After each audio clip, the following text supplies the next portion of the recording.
Alô? Pessoal, bom dia. Vou contar quantas vezes que eu vou falar bom dia, boa tarde, boa noite. Hoje acho que vão ser várias, mas bem-vindos ao Cubo para a gente continuar. Opa. Alô?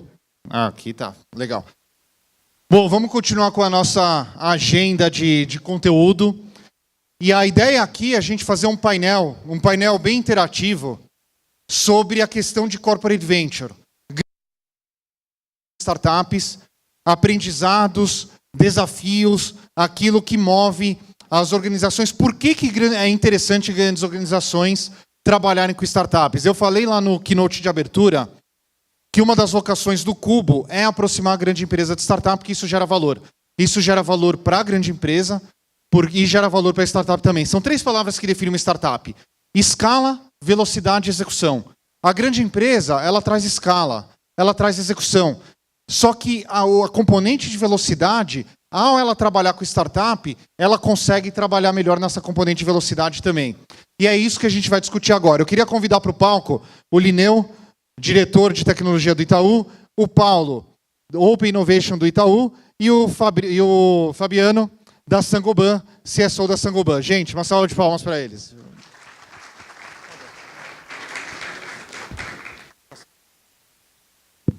Eu falei quem? Itaú. Eu falei Itaú? Cara, eu estou falando tanto hoje que eu vou errar várias vezes. Mas Paulo da Accent, o pessoal te conhece já. Mas vamos lá. Aqui é bate-papo e no Cubo a gente tenta fazer sempre um bate-papo bem informalzão. Então, Paulo, já que você começou, se apresenta então. Bom, faz favor. Bom dia, pessoal. Bem-vindos mais uma vez ao Cubo. Sou Paulo, sou responsável pela prática de Open Innovation na Accenture na América Latina. É uma prática que a Accenture tem global. A gente é liderado pelo Vale do Silício, temos Israel, a Ásia, a Europa toda. E nosso papel é descobrir as melhores startups do mercado local, que serão componentes dos projetos que a Accenture entrega para os seus clientes. Isso faz parte do nosso core business, né? Levar inovação para os nossos clientes. Se a gente vai com os grandes players, né, de tecnologia ou com startups compondo esse projeto, não importa. O que importa é a gente continuar levando a inovação para os nossos clientes. A gente é parceiro do Cubo desde do primeiro dia, né, desde o dia, falei na sessão anterior, desde o dia 14 de setembro de 2015, foi a segunda-feira, o primeiro dia de trabalho do Cubo. A gente já estava, eu brinco, já estava com o bumbum na cadeira aqui sentado e fazendo,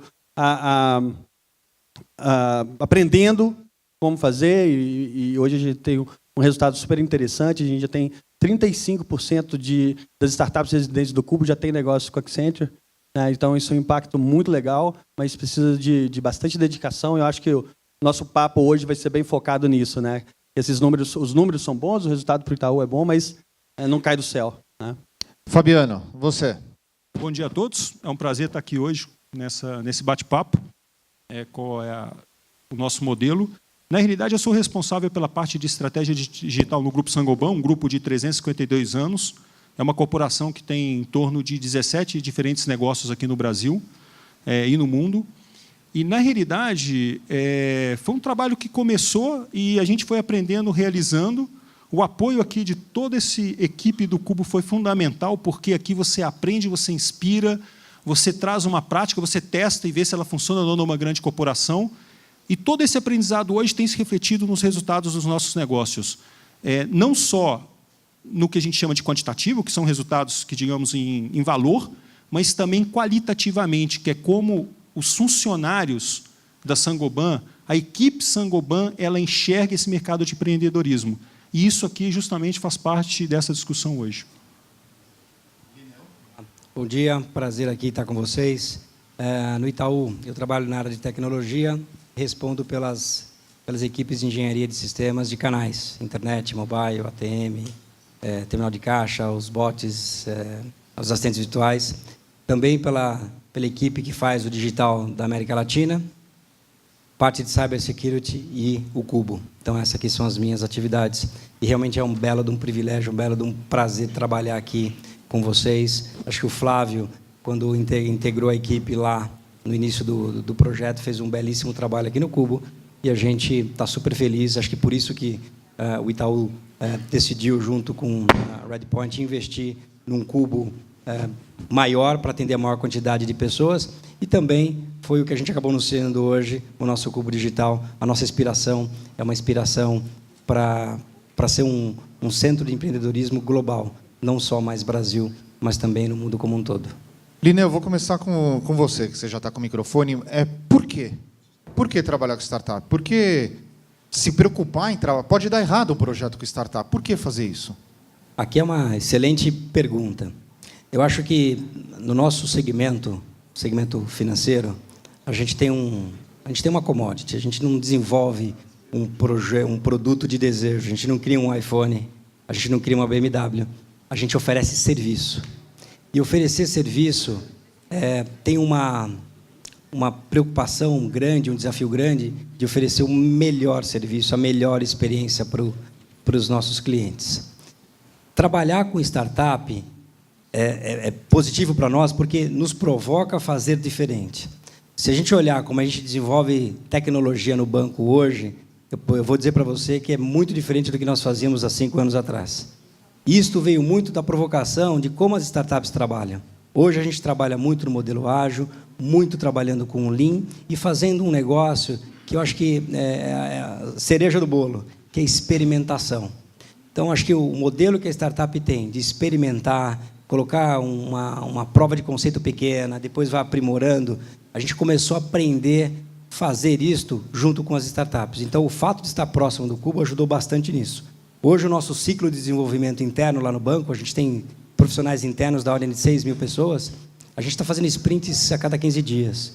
A gente contabilizou semana passada 78 releases diferentes dos nossos aplicativos.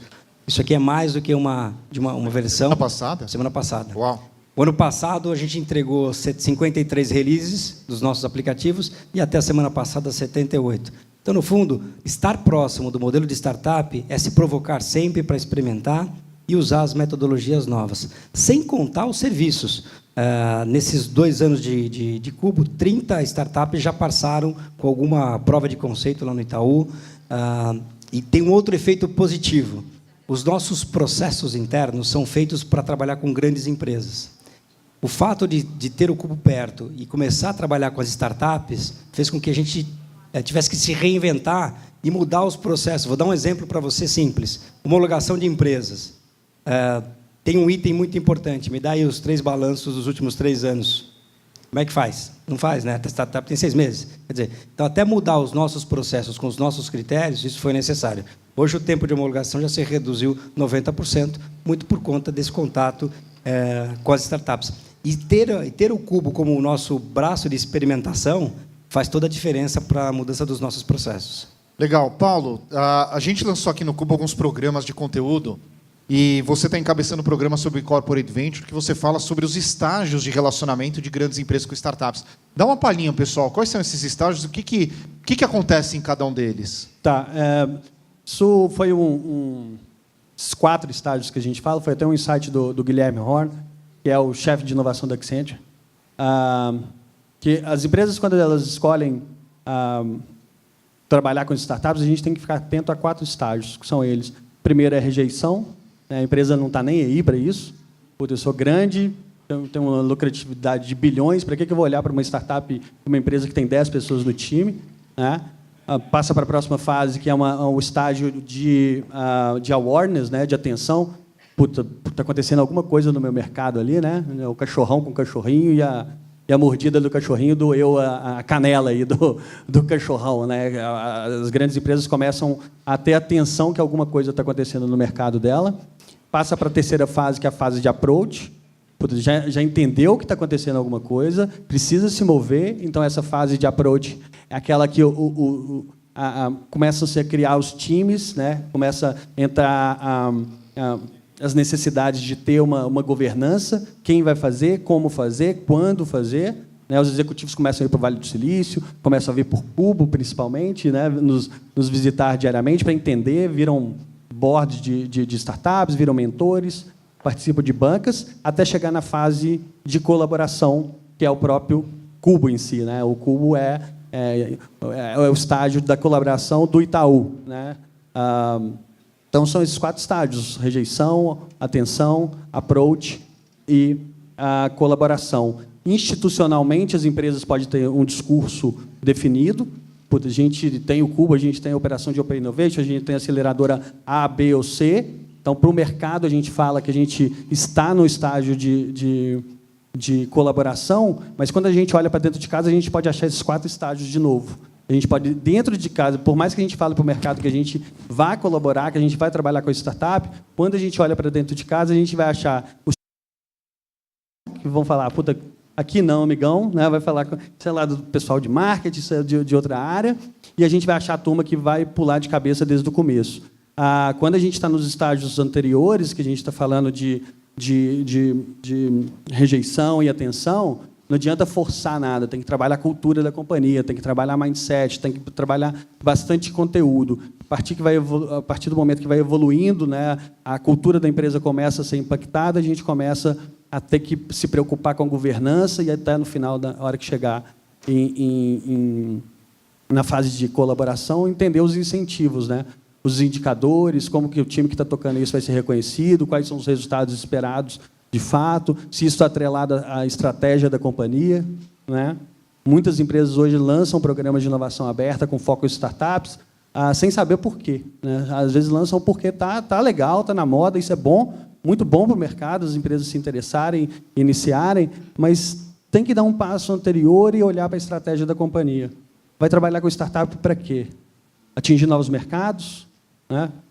Você é um banco, agora você quer começar a vender água de coco. Então, beleza, vamos criar um programa para atingir novos mercados. Agora, você pode ter uma estratégia também de resolver os problemas atuais de negócio, de ir para o seu core business. São estratégias de relacionamento com startups completamente diferentes, são lados completamente opostos. Então, entender o que é sucesso de um programa com startups é super importante quando a gente decide entrar aí na fase de collaboration. Tá? Você falou de uma palavra, cultura.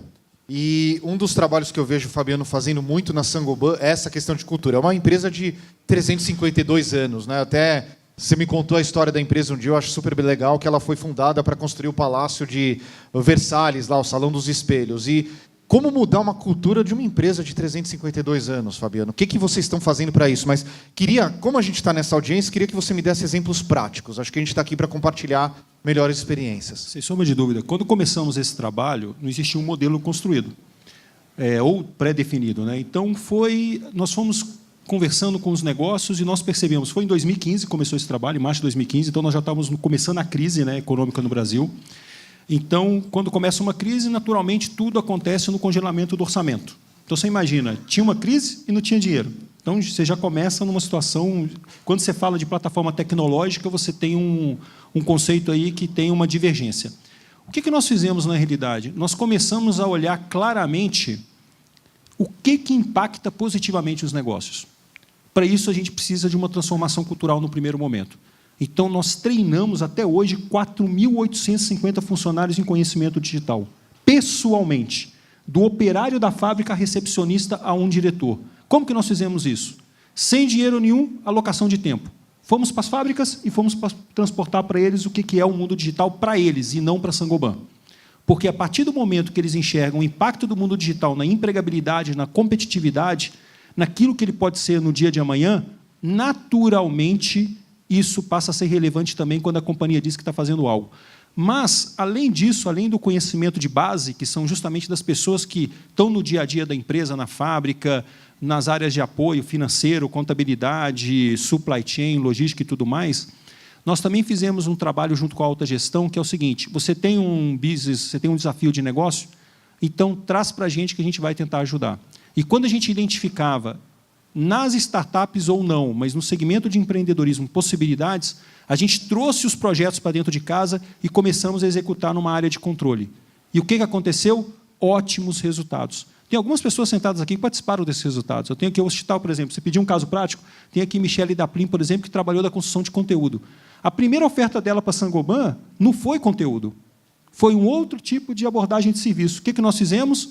A gente identificou uma necessidade de um negócio, começamos a trabalhar junto, reformulamos, e hoje nós temos uma grande parceria com a empresa dela, que é uma startup, para quê? Para a produção de conteúdo de relevância, associada à jornada do cliente e que gera uma ótima relação custo-benefício. Isso é um caso prático. A gente conseguiu melhorar a taxa de alcance de um determinado tipo de conteúdo, reduzindo drasticamente o custo unitário. No momento de crise, fundamental para qualquer presidente de qualquer empresa. Ser mais efetivo com menor valor investido. Você queria comentar algo, Paulo? Eu quero falar o assunto cultura, eu fico coçando aqui para falar. Vocês têm que me gerenciar, isso não vou falar muito. A gente tem um caso muito legal de cultura. A gente fala muito do fail fast, né? Startups, isso faz parte da maioria dos books, né? Dos livros de negócio, essa cultura. E nós, como grandes empresas, a gente tem uma dificuldade enorme de entender isso na prática. Como que a gente traz isso, essa cultura da falha para a nossa companhia, sendo que a gente é penalizado, né? Como grande empresa, quando a gente falha, é praticamente penalizado. A gente tem um caso, como uma das startups do Cubo, e foi uma das primeiras provas de conceito que a gente teve aqui, que a POC, né, foi um sucesso. O número foi excelente. E aí o dono da área lá, que tinha 5.000 pessoas, falou, olha, eu quero 5.000 licenças disso aí. E o empreendedor, de um lado, com um sonho grande, né, falou, puta, tá, já foi para casa querendo estourar champanhe, já querendo viajar, enfim. E para a nossa área, para a área de Open Innovation, ia ser um golaço. Já de começo, ia ser um golaço. E a gente falou não. A própria área que ia ser mais reconhecida, a gente falou não. E o dono da área falou, acho que você não está entendendo muito bem a relação hierárquica. Não, tá? Eu sou o chefe, você... E a gente tem que falar, olha, começa com 100, o empreendedor ficou bravo, o dono da área ficou bravo, começa com 100, na verdade foram 180 que começaram, e o que aconteceu com 180? Pau, não deu certo. Deu falha. Só que foi pouca gente, pouco dinheiro envolvido, pouca audiência da companhia, né? Os anticorpos aí contra a inovação não estavam todos alertas. Então, rapidamente, eles resolveram aquilo, escalaram. Né? Mas, para resolver isso, me ligaram. Um lado me ligou me xingando, falando que a startup não está pronta, e a startup me ligou falando que a Accenture não estava pronta. Né? E a gente no meio disso. Resolveram rápido, passaram para a próxima fase, 300 licenças. O que aconteceu? Pau de novo. Me ligaram de novo. Olha, eu avisei que os caras não estavam prontos, a startup avisou que a Accenture não estava pronta. Pouca gente, pouco dinheiro, mais o próximo passo, 600. Pau de novo. Me ligaram bem de leve. De novo aconteceu. Hoje a gente está chegando já em 2.000 ou 3.000 licenças com essas startups. Os desafios da falha continuam acontecendo, mas ninguém me liga mais. O que acontece? Esse time já é responsável pela implementação de 5 startups dentro da área deles. E essas falhas da implementação, elas acontecem rotineiramente. Então, aprendizado é 4 mãos. Quem é grande empresa que achar que vai pegar uma startup aqui, plugar no seu negócio e no outro dia vai estar rodando, não vai rolar. Open Innovation é soma. Então, todo esse aprendizado da falha nas implementações foi de grande valia para a gente. O tal do fail fast a gente aprendeu fazendo, né? Foi um grande aprendizado.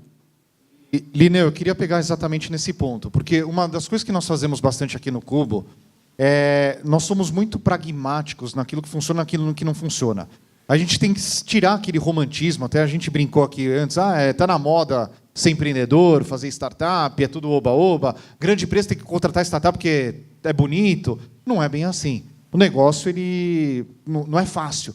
Eu queria que você compartilhasse um pouquinho das experiências. Por exemplo, o primeiro projeto que talvez você tenha acompanhado do Itaú Startup, deu errado, não deu certo. O que aconteceu? O que você teve que mudar lá dentro? O que você teve que provocar na mudança na startup para que aquele processo ele fosse para frente? Eu acho que vai bater muito com o comentário aqui do Paulo, porque, no fundo, é assim, a startup, na mesma situação, tinha uma solução. Essa startup está aqui conosco. E a gente achou a solução bacana, vamos implementar isso aqui na nossa organização. Onde é que foi a nossa falha?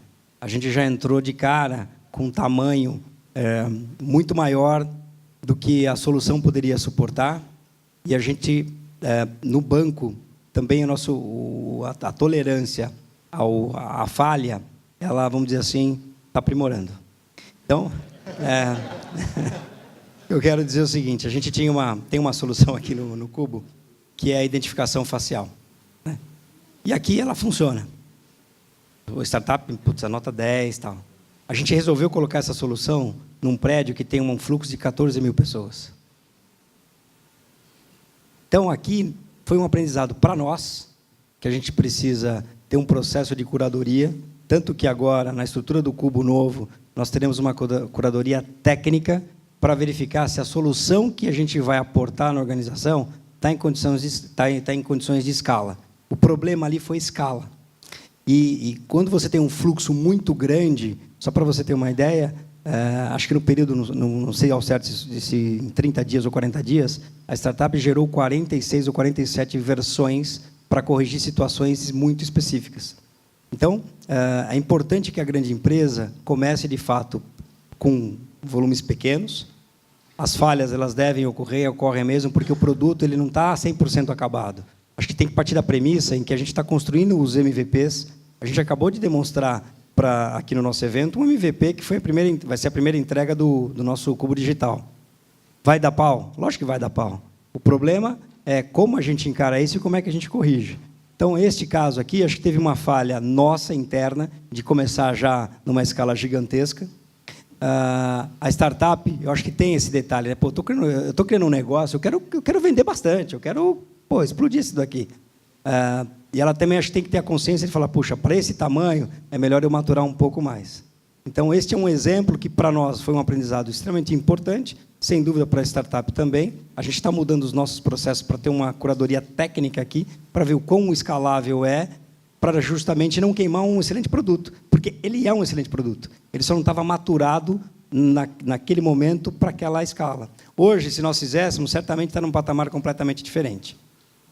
Legal, obrigado. Paulo, eu vou querer dar uns passos para trás, aproveitar que você é de consultoria, e falar um pouco sobre o conceito de Corporate Venture, porque são vários... Você falou das fases de engajamento, mas são vários modelos de engajamento quando a gente fala de Corporate Venture. Você tem, por exemplo, empresas que estão investindo em aceleradoras, você tem uma iniciativa de fomento como essa que é o Cubo, você tem, por exemplo, fundos de investimentos, o CVC, né, que é o Corporate Venture Capital. Você podia falar um pouquinho desses modelos?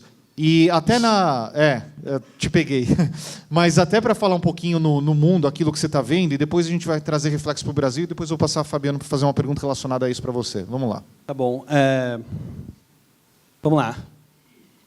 Hoje tem muito nome bonito para tudo, né? Open Innovation, Corporate Ventures, agora tem Client Ventures também, eu estou ouvindo bastante isso, que é um case da BMW, inclusive, estão usando bastante esse nome.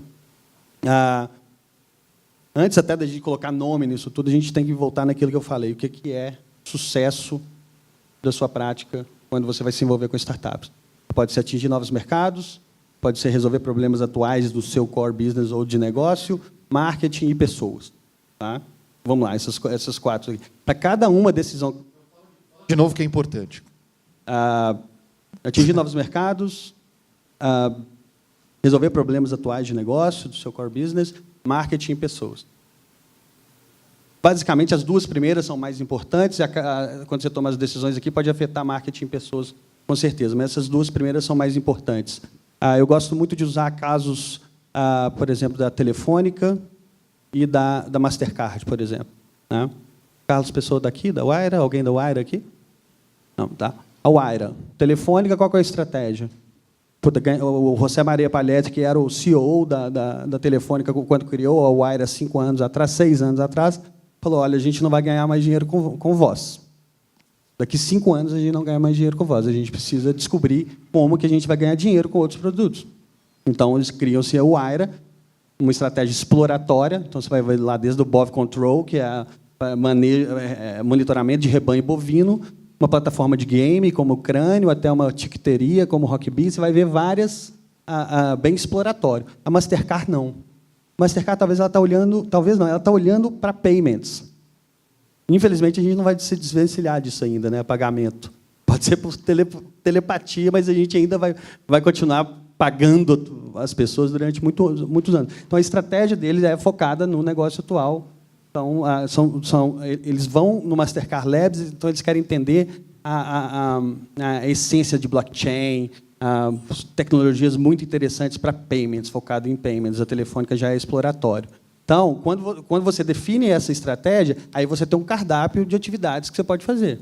Né? Se eu quero atingir novos mercados, descobrir novas formas que vai ganhar dinheiro, você ter a sua aceleradora própria, como no caso da Wire, é uma estratégia bem definida.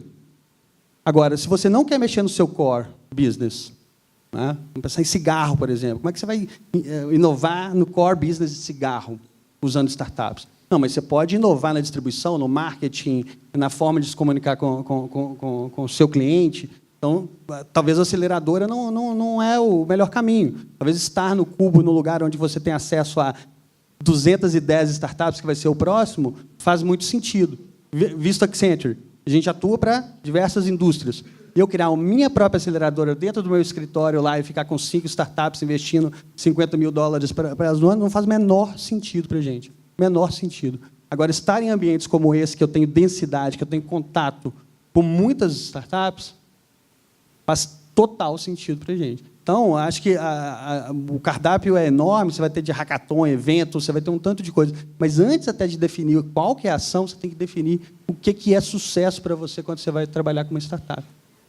Qual que é a sua ambição quando você vai trabalhar com uma startup? Definir o que é a ambição, passa para a próxima fase, que é definir qual estágio de startup que você vai trabalhar.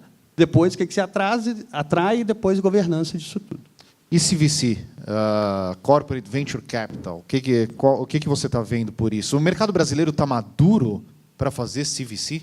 Bom, eu acho que é uma alternativa. Assim, eu acho que nenhum venture capital tem tanto dinheiro como as grandes empresas, né? As grandes empresas têm muito dinheiro, então elas vão ter um poder bastante grande nessa atuação. Eu vejo que é uma estratégia de quando a empresa não tem muito definida o que vai ser aquele sucesso, ela pega algum dinheiro de venture capital e começa a investir num outro fundo, em alguma coisa, para até aprender. Espera aí, isso aqui está atingindo o meu mercado, eu não sei como brigar com isso ou como surfar nessa onda, então vou pegar um dinheiro e vou investir ali naquele fundo e vou ficar aprendendo o que vai acontecer com aquilo e eu posso me beneficiar. No setor automotivo vem acontecendo muito isso, né? A Volvo, a GM, eles investindo venture capital no Uber, GM investindo venture capital na Lyft. Não é parceria de negócio, não é contratação, não é venda de carro. É o venture capital. Puta, se aqueles caras vão se dar bem, eu quero me dar bem, pelo menos no financeiro. Tá? Não sei se... Não, legal. E, Fabiano, 2 perguntas. Uma, nesse relacionamento que vocês estão construindo na Saint-Gobain, com esse ecossistema de inovação de startups, vocês têm uma estratégia, talvez, uma visão de um pouco mais longo prazo, de etapas a serem cumpridas? Até o Paulo falou do caso da Telefônica, todo mundo já deve ter visto o slide da Telefônica que eles chamam do escalera Open Innovation, que daí ele fala é o AR, é o Open Future, é o Corporate Venture e tal. Vocês têm alguma coisa em relação a isso? Essa é a primeira pergunta. E a segunda, questão de budget, para fazer projeto com startup, como que vocês encaram isso dentro da Saint-Gobain? Porque o projeto com startup, que nem aquilo que o Lineu colocou antes, ele pode dar errado. Quem paga essa conta? De onde vem esse... Qual que é o bolso que você pega? Ótimas perguntas, porque a primeira é a seguinte, nós temos uma visão, tá, que a gente revisa a cada 5 anos. Essa visão é clara que ela é 100% calcada no negócio. Então, não é uma visão de como eu vou me relacionar com uma startup ou como vou construir o futuro. É uma visão seguinte, o nosso negócio, que é um segmento extremamente conservador, quando a gente fala de conforto em habitar, seja no transporte, no escritório, ou seja na residência das pessoas, na moradia, é um negócio que ainda tem muita carência de serviço agregado. O grande desafio é como você transformar esse serviço numa percepção de valor pelo cliente final. O cliente final é cada um de nós que tem uma reforma, faz uma obra. Então, como ele é muito carente, a nossa estratégia está muito baseada em como agregar serviços percebidos pelo cliente. Então, nós fazemos pesquisas recorrentes de mercado, inclusive uma grande parte delas feita através com startups, que mudaram totalmente o modelo de fazer pesquisas, ou o que a gente chama focus group, né, como a gente usa nas empresas normalmente. E tudo isso tem nos levado a perceber que, independente de ser uma startup ou não, a necessidade de agilidade em testar, validar uma hipótese, corrigir e fazer aquilo ser efetivo no campo. Então, tudo isso vai por um business driver.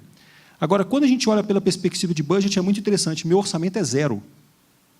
O meu trabalho básico é, todo dia, enxergar uma oportunidade de negócio, enxergar um problema do negócio, do cliente em si, fazer a conexão e, dentro do budget que existe no negócio, colocar ali dentro alguma coisa relacionada a essa melhoria da experiência, que não necessariamente é digital, não necessariamente é uma startup. O nosso foco é 100% orientado à melhoria da experiência do nosso cliente. E, através disso, pode ser que uma startup venha ou não atender aquela necessidade. E, por sorte ou não, nós temos encontrado muitas startups que agregam valor. Em alguns casos, até mudando um pouco a essência do negócio da startup como modelo de negócio. Então, existe uma discussão prévia muito interessante de como aquela startup atinge aquele negócio, e aí a gente senta, conversa, vê se ela tem interesse em mudar. Nós fizemos isso diversas vezes na Saint-Gobain, e dentro dessa discussão, quando ela fala, pô, é legal, a gente pode gerar uma receita rápida, então traz para o projeto, vamos sentar junto e vamos desenvolver em conjunto. O negócio legal é, cada negócio tem representantes nesse ecossistema, todos interfaceiam com o Cubo, não é centralizado no Fabiano, então essa transferência de cultura já aconteceu, existe um reconhecimento pela alta gestão da companhia que essa cultura já começou a ser open dentro da companhia, já começou a ser natural, tanto é que eu comento sempre, né? Qual que é o sucesso da minha área? Acabar. Porque se todo mundo já considera o ecossistema de empreendedorismo como uma opção, para que vai haver a necessidade do Fabiano? Não precisa, já está natural, já está permeado na companhia. Isso é muito interessante. E isso já é um processo que está em andamento. Mas, Lineu, há quantos anos você trabalha no Itaú? É uma pergunta indiscreta, desculpa. 29. 29. Pegando o ponto Naquela época não era trabalho infantil, então... Ok. Pegando a pergunta, pegando um pouquinho do contexto do Fabiano, navegar numa grande empresa é algo que é extremamente desafiador. Uma grande empresa, cada área tem os seus objetivos, cada área tem sua meta, cada área tem seu budget, cada área tem seu ego, cada área tem uma pessoa que está liderando, que tem, talvez, objetivos até conflitantes. E você conseguir colocar um pouco dessa cultura dentro de uma grande empresa não é trivial. Você conseguir trabalhar com uma startup, às vezes você contratar uma empresa tradicional, você sabe que aquilo vai dar certo. A empresa tradicional ela vai se virar para entregar aquele projeto. Contratar startup, muitas vezes você está colocando o seu na reta, você está colocando a sua carreira, às vezes, em risco. Como que é isso numa organização grande, numa organização tradicional, numa organização de navegar? Não é trivial. Excelente pergunta. Eu acho que, até por estar bastante tempo na organização, eu posso dizer com bastante tranquilidade que o Itaú, ao longo dos anos, ele se reinventa. E se reinventa de verdade. Então, se você pegar todas as transformações que foram realizadas nos últimos anos, isso demonstra o apetite do banco. Eu acho que o banco tem um corpo, uma equipe interna muito forte, bastante competente, que faz com que essas coisas disruptivas sejam debatidas. Eu acho que a cabeça da equipe do corpo administrativo do banco é uma cabeça bem aberta. Isso facilita demais o nosso trabalho. É claro que, de repente, eu tenho um nicho de negócio muito específico, não vou arriscar tão grande. Tem que ser um negócio menor. Mas acho que a gente tem a possibilidade, sim, o banco nos dá esta oportunidade de experimentar e de fazer coisas novas. Uma vez que deu certo, não significa que o problema está resolvido. Porque aquela hipótese funcionou. Você tem que olhar para todo o processo que você tem para trás. Aí, sim, é um grande investimento. Porque, às vezes, só o fato de você testar e dar certo, poxa, já cumprimos uma etapa. Não, o problema é como é que eu arrumo todo o meu legado para mudar o processo e, de fato, plugar essa solução da startup. Acho que o grande ponto aqui, quando você testa separadamente, ok, deu muito certo. Acho que o maior desafio é, tá bom, agora como é que eu integro esta solução a todos os meus processos dentro de casa? Aí, sim, isso se torna complexo, se torna muito custoso. Mas eu acho que o ambiente nosso interno ele é propício para isso. Acho que o grande investimento é realmente plugar as coisas num legado que a gente já tem. Nós estamos num processo de mudança da forma como nós fazemos tecnologia, vai completar 4 anos agora. No fundo, toda a nossa área de tecnologia está sendo alterada para colocar negócio junto e trabalhar muito como as startups trabalham.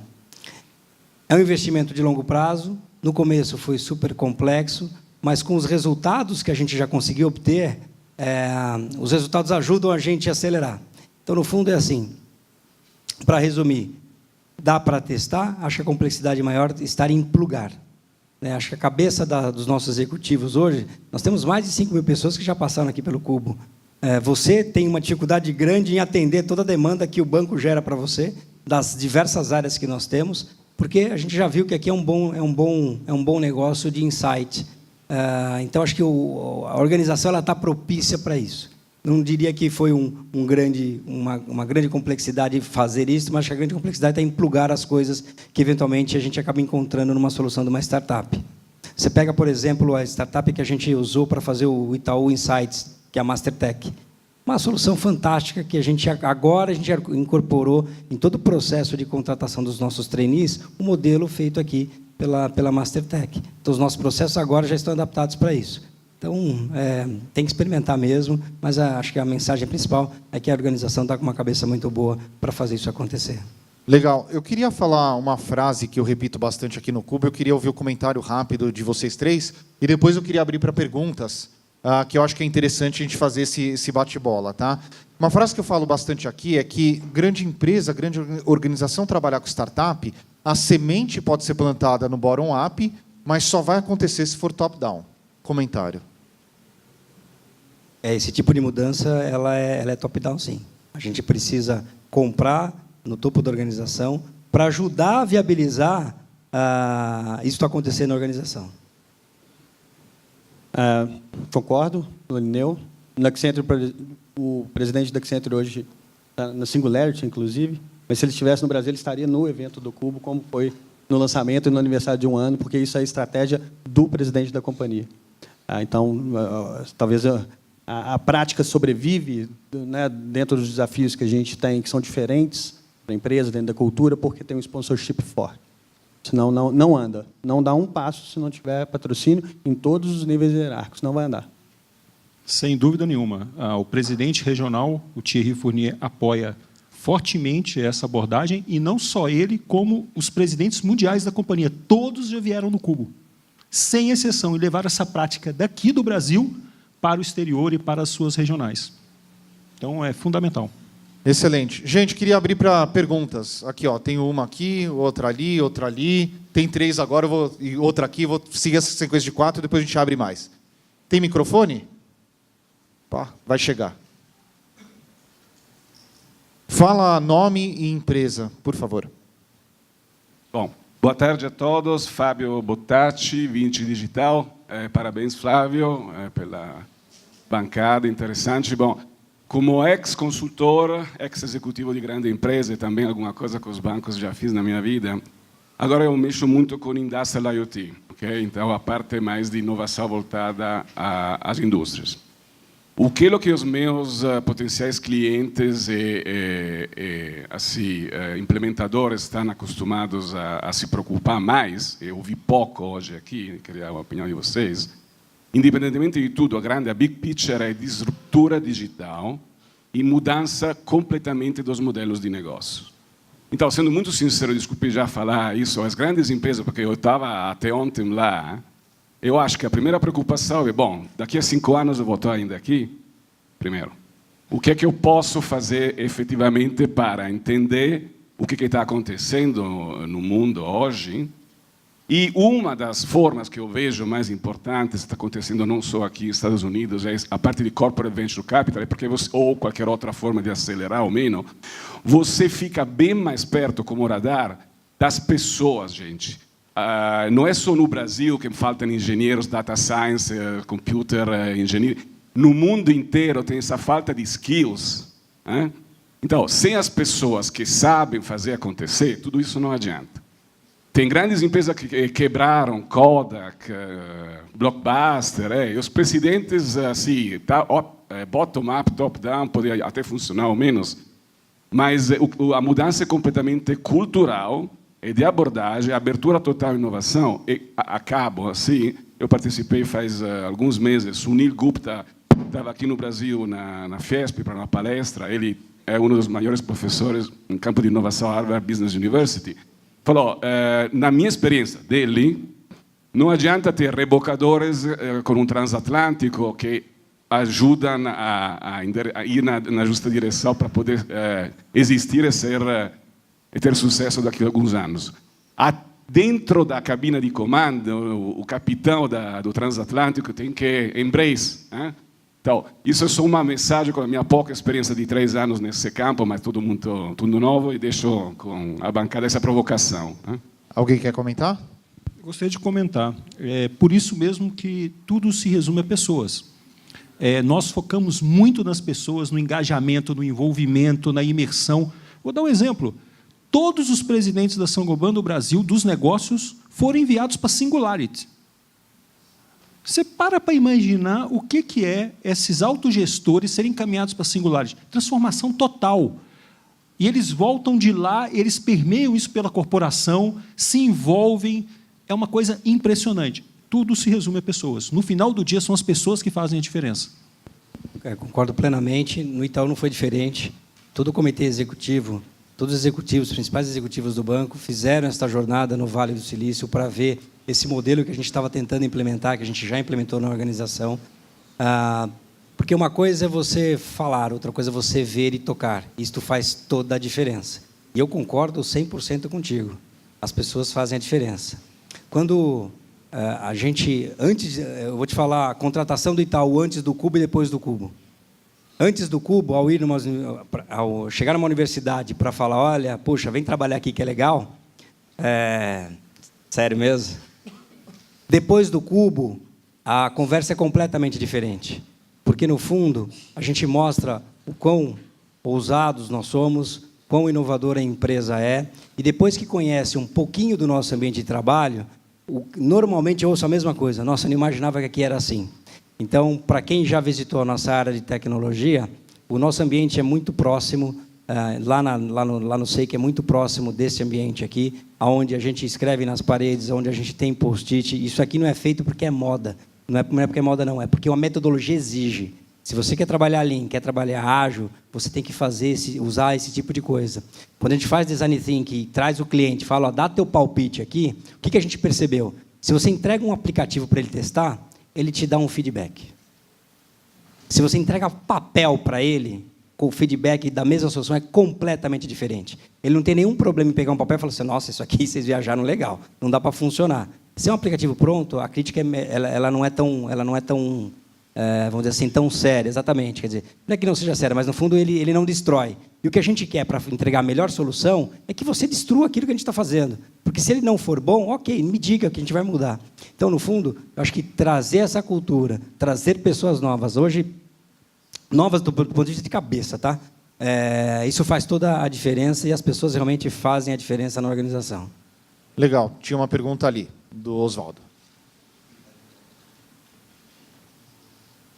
Olá. Oswaldo Barbosa de Oliveira, ex-presidente do LinkedIn, agora montando um fundo de Venture Capital.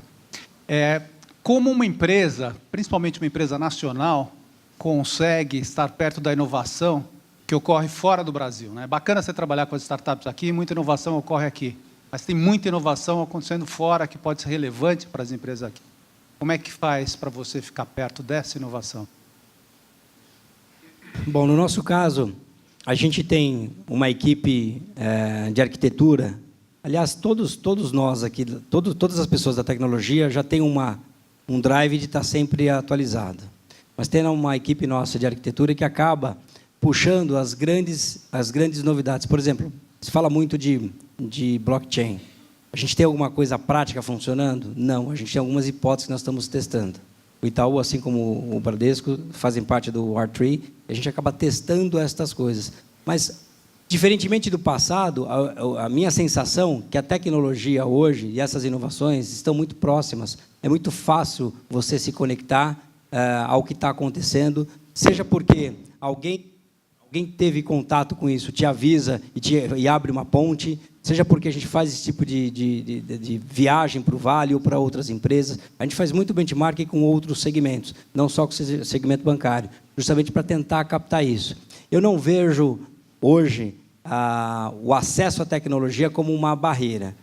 Acho que o grande complicômetro, no fundo, é como você implementa isso. Mas conhecer as inovações, hoje, sinceramente, eu não vejo como um issue. Não sei se é porque eu estou muito imerso e a minha equipe está toda imersa na tecnologia, que a gente não sente esta esta distância, vamos chamar assim, daquilo que está sendo feito novo. Hoje, se você não descobre hoje, amanhã você descobre, quer dizer, você não fica com um gap muito grande do ponto de vista de solução tecnológica. Não sei se o Paulo concorda e o Fabiano também. Assim, a Accenture é multinacional, né? Então a gente tem esse time de Open Innovation fazendo a mesma coisa que eu faço aqui em diversos países. Então a gente tem essa cyber security é um tema que dificilmente eu vou conversar aqui. Nosso time de Israel é o que vai lá em Israel a gente está dentro do Cyberspark, tem 350 startups só de cyber security. Então eles têm essa vocação. Mas o que eu acho, e o Flávio é um grande advogado desse tema, será que o Brasil é atrativo para as melhores startups que estão lá fora? As B2B? Será que as nossas empresas brasileiras, será que o mercado brasileiro, com o tanto de corrupção que chega lá fora, as notícias sobre burocracia, será que as startups mais talentosas lá... Porque a startup ela tem que optar para onde que ela vai, porque ela tem recurso limitado de tempo, pessoa e dinheiro, né? Será que as mais talentosas de Israel, dos Estados Unidos, elas escolhem trabalhar com uma empresa brasileira? Não sei. Isso é uma pergunta que eu faço. Assim, será que a gente está pronto também? Né? Eles vão querer participar de toda essa burocracia que a gente está tentando mudar? Eles não vão entender em alguns momentos, se não tiver um business developer lá que entende o mercado brasileiro. Se vir cru, vai achar que a gente é mais louco do que eles pensavam. Né? Então, não sei se a gente é atrativo também. Nós temos dois momentos na Sagoban. Como um grupo multinacional muito grande, nós, no Brasil, temos uma comunidade que se reúne uma vez por mês comentando o que cada um está fazendo de inovação, envolvendo startup ou não. Então, eu aprendo muito nesse call, eu faço questão de participar, porque ali aparece um negócio lá, em Barbacena nós temos uma fábrica, chama Silicon Carbide, e em Barbacena tem um ecossistema de empreendedorismo de startup que tem coisas muito legais, eu jamais conheceria. E aí, essa conexão desse grupo nacional, dessa cobertura regional em Amazonas, no Nordeste e tal, em Manaus, compartilha essas práticas e aí o grupo inteiro fica sabendo. E, de minha parte, quando eu participo das reuniões globais, eu também faço o compartilhamento e eles também. Então, esse ecossistema circula naturalmente. Mas, falando do Brasil, empresas nacionais, né, quando a gente fala, é impressionante como nós temos mais ou menos 80 fábricas no Brasil, como essa regionalização e ter um representante em cada unidade que participa dessa iniciativa faz com que a gente conheça esse mercado nacional e não só conheça, como também se conecte com essas tecnologias internacionais. É muito legal. Legal, tem uma pergunta aqui, faz favor.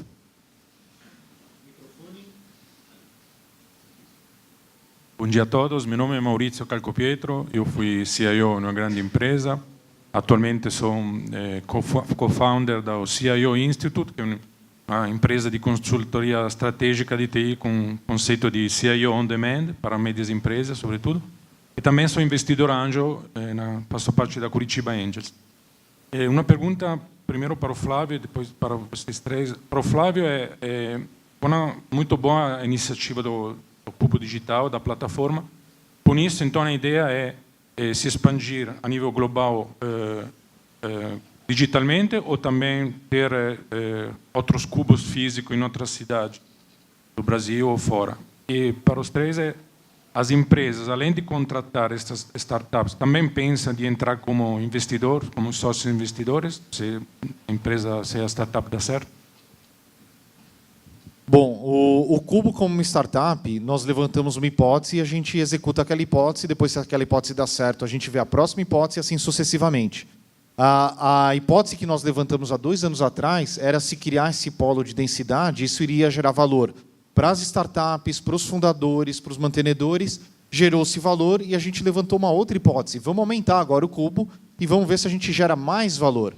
Uma segunda hipótese que a gente vai executar em paralelo. Hoje a gente causa um impacto muito positivo nas startups que estão aqui dentro, nessa presença física. Será que se a gente manter a nossa régua de seleção lá em cima e tentar ajudar outras startups através de uma plataforma digital, nós também vamos conseguir mudar a história delas? Essas 2 hipóteses são as que a gente vai testar nesse próximo ciclo.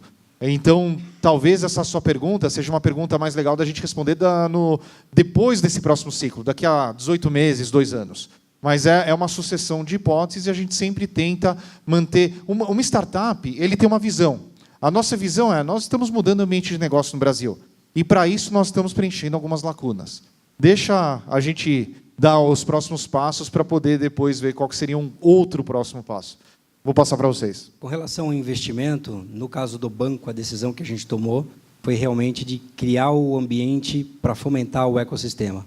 Não faz parte da nossa estratégia investir, a exemplo do que fazem as VCs nas startups. Tá? Acho que o nosso investimento foi em realmente fazer com que o ecossistema ele cresça e tenha uma expansão grande, mas não fazer um investimento numa determinada startup. Eu tenho uma visão sobre essas expansões digitais. Não é que eu seja contra, muito pelo contrário, tem que ter. Mas eu gosto de reforçar a importância da presença física. A gente tem alguns casos aqui de a pessoa estar um andar abaixo e subir a escada naquele momento, naquele dia, e falar, cara, pivotei meu negócio aqui para esse lado de cá. O que você acha disso? A startup fazia sentido nenhum para a gente. De repente, ela fez todo sentido. A mesma tecnologia, só que o empreendedor, vendo que o negócio dele não estava no caminho certo, pivotou para uma outra área e foi pegar o telefone, ligar para as estruturas da Accenture que entendem daquele assunto, que estão em busca de soluções como aquela, e a coisa começar a andar por causa disso.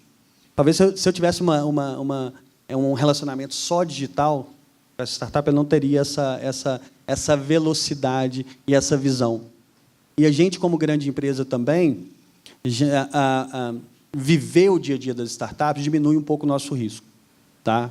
Diminui a gente ver quem bebe, quem fuma, que hora que chega, se atende cliente. Eu brinco que é igual o Globo Repórter, né? Como se reproduzem, de que se alimentam. Né? Mas isso é muito relevante para o nosso dia a dia. Faz a gente tomar várias decisões. Às vezes o cara tem um produto bom, mas a gente está vendo algumas situações no dia a dia que, cara, não dá para ter uma conversa a nível de escala de empresas globais ou até das maiores empresas do país ainda. Então, acho que vivendo o dia a dia, a gente consegue ter isso mais. Digital vai ter que ter, obviamente. Eu vou deitar e rolar na digital também, mas eu adoro sou apaixonado por essa densidade física das pessoas estarem todas no mesmo ambiente, sem casar, só namorando, e vamos ver o que vai acontecer e as coisas acontecem. A Saint-Gobain ela tem uma área de corporate venture chamada Nova, que existe há quase 10 anos. Já fizemos vários investimentos, tá, no core business. Inclusive, recentemente, a Paula Gonçalves esteve visitando a gente aqui no Brasil, ficou impressionada com o mercado de empreendedorismo no Brasil. Ela tem presença já em quase todas as regiões que a Saint-Gobain está presente, e nós trabalhamos muito com um modelo chamado Joint Development Agreement, JDA. Nós identificamos oportunidades, investimos na empresa, trabalhamos em conjunto, criamos, às vezes, produtos e serviços em conjunto, e, dando certo, aquilo vira um business para a Saint-Gobain. Que ela traz como um grande aporte? A presença mundial e a escala mundial. Então, aquilo que passa a ser de um negócio local, tipo na França, se propaga para o mundo inteiro numa velocidade muito grande. Temos essa iniciativa e estamos de olho em algumas oportunidades no Brasil. Nós temos tempo para uma última pergunta, daí eu gostaria no comentário rápido de vocês. Faz favor, que você tinha...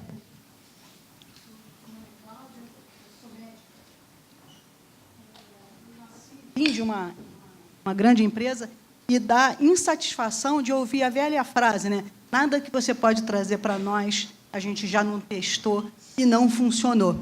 E daí nasceu a minha empresa, que hoje é uma startup. A minha pergunta vai para vocês, né, que são de grandes empresas, como vocês impedem que isso aconteça internamente dentro das empresas de vocês e que daí, em vez de, é claro que é importante, dar nossas startups, levar nossa ideia à frente, mas a gente podia ser um empreendedor dentro da empresa de vocês. Como hoje vocês estimulam isso dentro da empresa de vocês? Essa é a minha... Bom, no nosso caso, eu acho que a gente acaba estimulando muito, fazendo com que as pessoas da nossa organização tenham contato aqui com o Cubo. Lá atrás, quando eu comecei a trabalhar com essa atividade, eu participei de algumas reuniões aqui para ver o que a startup podia trazer. E eu vou dizer para você que eu levei um tempo para desabilitar alguns anticorpos. Tá? Porque a pessoa vem com uma ideia, com uma solução, é impressionante como é automático. Esse negócio aí não vai dar em nada. Você não fala, obviamente, mas você bloqueia. Né? E aí, à medida em que você vai tomando mais conhecimento, vai vendo que as coisas acontecem, que aquilo que você tinha como restrição, ela não se materializa. Fala, puxa, eu preciso começar a dar espaço e preciso começar a experimentar mais. E aí você faz isso uma vez, faz duas, faz três. A nossa estratégia A gente tem um programa aqui no Cubo, são 11 programas com diversos treinamentos. Com o novo Cubo, a gente deve expandir muito mais isso. E esta mesma divulgação que a gente faz fora, a gente faz internamente, para que as pessoas da nossa organização passem por isso. E é um processo de aculturamento. A gente trabalha há muitos anos numa empresa de sucesso. A gente chegou até aqui porque deu muito certo. E por conta disso, a gente tem alguns bloqueios. E para quebrar esses bloqueios, é importante ter contato com outras coisas que também vão dar certo. E aí você começa a se questionar. Então, respondendo a sua pergunta, a nossa estratégia foi na linha de educação e trazer as pessoas para que elas tenham mais contato, pessoas que têm um poder de decisão e as outras pessoas que não necessariamente têm poder de decisão, mas que consigam influenciar as demais pessoas na nossa organização. Então, se a gente olhar nos últimos 2 anos, a nossa postura mudou de uma forma muito significativa. Falar há 3 anos, vou pegar um negócio simples e testar uma startup, esquece. Hoje não, a gente já está testando até coisas bem mais complexas. Não só testando, mas também contratando. Então eu imagino que isso no médio e longo prazo, pelo menos na nossa organização, com esse investimento em educação que a gente tem feito, vai mudar o cenário completamente. Bom, primeiro, Camila Cruz, da 3M, diretora de inovação, está ali, ó. Benchmark total para esse tipo de coisa. Tá ali, só puxar ela ali. Bom, na Accenture a gente começou um programa chamado Start Team. É um programa com os mesmos componentes de avaliação de startups que a gente faz no mercado, a gente faz para as ideias internamente da empresa. A gente tem um board lá de executivos, de pessoas do mercado também, que a gente leva, de clientes. As pessoas aplicam suas ideias e a gente vai escolher. A gente escolhe as ideias de projetos que aquele time dedicado, de 3 pessoas no máximo, ali, vão ter férias remuneradas durante 3 meses para desenvolver aquele produto, aquele projeto, whatever. É o primeiro ciclo, eu não tenho muita informação para te falar assim, que tipo de resultado vai ter. Foi muito bem aceito internamente, a gente teve, posso falar números, mas foi bastante bastante propostas de ideia. No final foram 2 que a gente escolheu, que a gente vai aprender. Então, esse conceito de aprendizado a gente está levando para dentro de casa, em vez da gente pegar aqueles programas de transformação megalomaníacos que a gente é acostumado, a gente vai pegar e vai fazer pequeno, mas eu ainda não sei o resultado disso. Por outro lado, eu venho de empreendedorismo, a primeira empresa que eu trabalho é a Accenture, e eu empreendo muito mais hoje do que eu empreendi durante os 15 anos da minha vida como empreendedor numa empresa desse tamanho. Então, acho que tem um pouco... O empreendedor também fora do mercado, ele recebe tantos nãos ou mais nãos do que você recebeu internamente.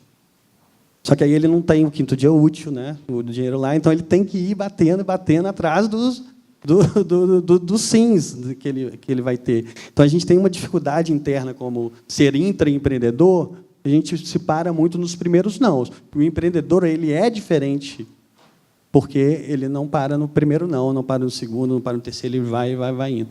Então, isso também é um pouco da cultura da própria pessoa que está em busca daquilo lá. Mas eu acho que é um grande desafio global das empresas. A gente tem referências, de novo, como a própria 3M, o Google também fala bastante disso, mas ainda a gente está aprendendo ainda. Não tem respostas, tem que ser assim, ou o processo A ou B. Rapidamente, a Saint-Gobain tem um processo que ela está finalizando um modelo operacional no Brasil de intraempreendedorismo. Ela pega o funcionário apresenta isso para um comitê que existe.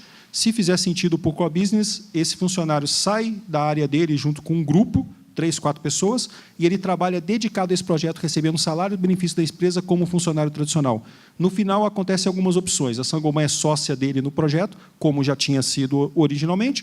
A Saint-Gobain fala, você quer continuar esse projeto? Nós não temos interesse. Ele sai da companhia e continua como dono daquele projeto. Então, a gente tem muito essa preocupação, mas também não tem resultados para comentar ainda, porque está em fase final de estudo da gente lançar isso no Brasil, possivelmente em 2018. Gente, antes de eu falar obrigado para vocês, deixa eu dar uma dica para vocês que estão aqui no auditório do que vai acontecer agora no evento, tá? A gente vai sair para o almoço, tem um food park aqui do lado, onde vocês tem food trucks lá, que vocês podem pegar seu almoço. A partir da 1h, nas varandas daqui do Cubo, a gente vai ter almoço com empreendedores. A gente tem aqui o Paulo Veras, que é fundador da 99 Táxi. A gente tem também... Opa, cadê aqui? Oi. A gente tem também o Thiago Dalvi, da Olist, que é uma empresa que cresce 20% ao mês já há 3 anos. A gente tem o Eduardo Lima, que é da Educar, que é um cara que pivotou e hoje tem uma das maiores plataformas de educação do Brasil. A gente tem o Pedro Conrad, que é o fundador de um banco também, do Banco Neon, aqui nas Varandas. Vão lá almoçar com eles. E depois, a partir das 14 horas, a gente volta no conteúdo. Tem conteúdo muito legal, que vocês vão ter trabalho para escolher de qual conteúdo vocês vão participar. Lineu, Paulo, Fabiano, muito obrigado. Um recado, a gente tem o programa Corporate Ventures, que é praticamente todo mês que a gente faz no Cubo. Próximo é dia 3 de outubro. É esse assunto aqui, durante 2 horas, e não vai ter conteúdo nesse próximo. A gente vai colocar uma fila de especialistas aí, e é só perguntas e respostas, ter prova de fogo mesmo. Então, quem tiver interesse, fique ligado nos próximos comunicados do Cubo, que vai sair a inscrição para esse evento. Legal. Então, de novo, Lineu, Paulo, Fabiano, muito obrigado. Gente, obrigado. E aproveitem agora, visitem as startups que nós temos por aqui. Valeu!